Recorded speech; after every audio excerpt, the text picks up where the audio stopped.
may tipid-tips ako sa inyo. May malunggay ako, kumuha ko sa garden ko. Yan. Hindi ko, ano siya ni?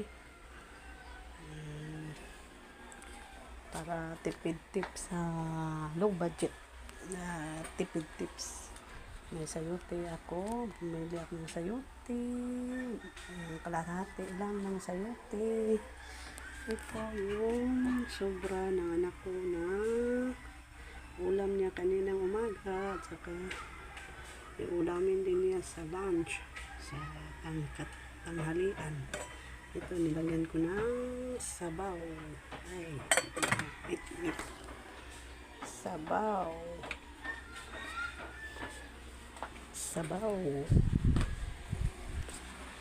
Nilagyan ko ng sabaw para ulam ko sa tanghali.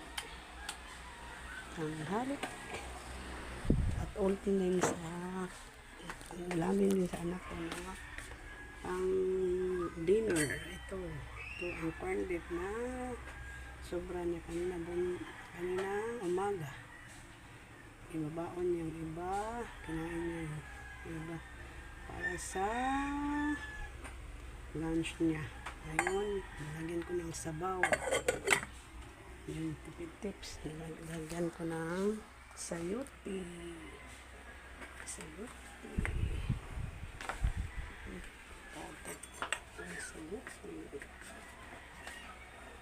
At saka malunggay. Yan. I-mix ko lang, halo-halo. Para may ulam na ako. Yan ang tipid-tips ko. Ito na siya. Pinatuluan ko muna para ilunod. Ilunod ko ng sayote bago yung malunggay huli. Timplahan. Yan na. Thank you. Bye-bye mga maring. Good morning again.